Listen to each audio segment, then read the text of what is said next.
Now, these are fifth graders. By my recollection, multiplication tables are basically a third grade subject. Yes. In a perfect world, it should not be this way. Fifth grade teachers should not have to be getting the kids caught up with the basic reading skills and math skills. So these kids are coming out of regular public schools, and they're not up to grade, is what you're saying. Most of them, no. Why fifth graders? I mean, why do you start a middle school in fifth grade? Fifth grade to us is the fourth quarter, the 2-minute warning, we're down by a touchdown. This is such a critical age, because this is right before the pre-adolescence really kicks in. You can still win the game, but now every second counts. There's a tremendous sense of urgency, and there's no more margin for error.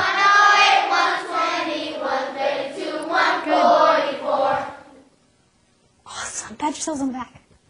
That sense of urgency drives the teachers at KIPP, who must sign a contract as well, pledging always to be available to their students. What you get is energy. What you get is creativity. What you get is people who are part of that mission, and they can do what's necessary to get the kids from where they are to where we want them to be. Students who were weak in English, like Nancy Fuentes, were overwhelmed by demanding classes and long hours of homework. It was hard. I used to stay, they say it's like 3 hours a day, but to me it was more. It was like 5 hours a day. I started like at 7, and I fell asleep like at 12. And then I woke up. Sometimes I woke up back at 3 to finish my homework. Calling teachers at home became crucial to Nancy's ability to cope. They said, you got problems at night, you can call us. Did you believe that? Did you do it? I was kind of scared. I was like, well, what if they tell me it's too late? Why are you calling me right now? But then I was like, no, well, I need the help, so who else is going to help me? And so I decided to call the teachers, and they helped me. And after I realized that they actually did want to help me, I started calling them more often. Ray Garcia struggled academically, but the teachers helped him make headway. In 7th grade, he won the award as 3D Academy's Most Improved Student. Do you have any classes that you really like?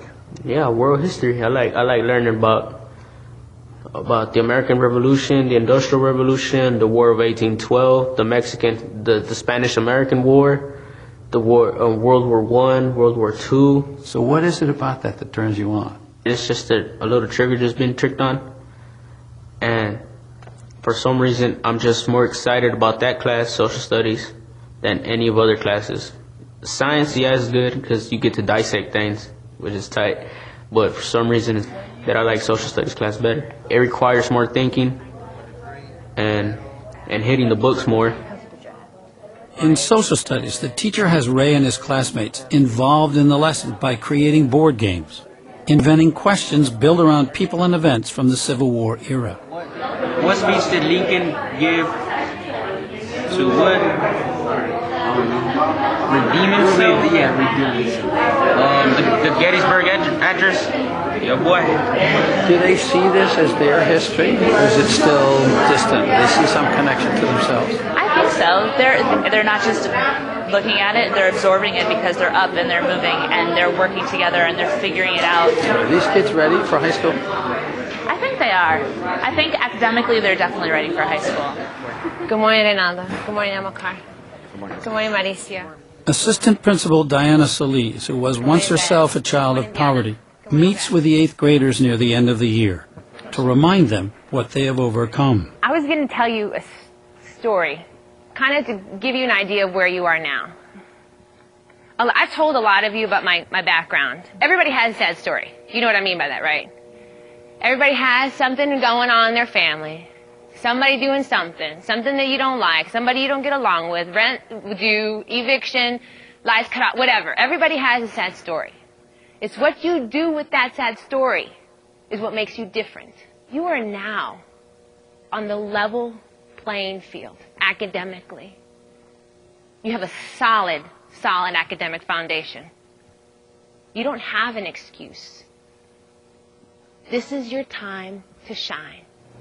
KIPP has catapulted some, like Nancy Fuentes, beyond what she imagined, toward one of America's elite college prep boarding schools. Okay, just 1 second. Thank you. Hello? Yes, hello, is this Nancy? Yes, this is me. Yeah. Hello, this is Jeff Arms calling. I'm the Associate Dean of Admissions at Deerfield Academy here in Deerfield, Massachusetts. Oh, How are you today? I'm doing just fine. How are you? Fine, thank you. It gives me great pleasure to congratulate you in having been admitted to the Deerfield class of 2009. Well, it's an honor for me to be accepted into that school. What's going through your head when she's on the phone with the guy from the admissions office at Deerfield? That Nancy's life is going to change. Not that she's made it, but that door was opened, and now she can continue in her in becoming a better person and gaining more knowledge and opening more doors, not just for herself, but for many more people. KIPP has changed me. I found my passion, which is learning, and it helped me be determined, feel the desire, see my goal. Nancy is not alone. This year, 36 KIPPsters made it into top boarding schools from KIPP's nationwide network. In all, there are 38 KIPP schools, and the number is growing. Marcio. I do think that we can contribute to the whole by getting rid of the excuses out there and by empowering other people to think, well, if those KIPPsters down the block can do it, I can do it too. Are the seniors in the house? Are the seniors in the house? Ray Garcia and most of his classmates are heading into KIPP's new high school in Houston this fall.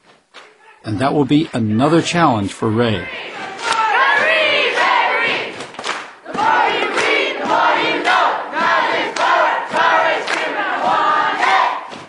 But KIPP has already changed the direction of Ray's life. 1, 2, 3, eat!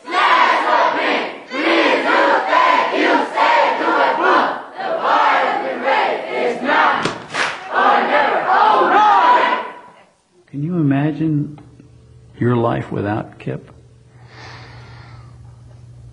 Well, gee, I don't know. Probably if I was still in school and the way I was doing before I came here, I think I'll probably be in juvie or something like that. Juvenile detention. Yep.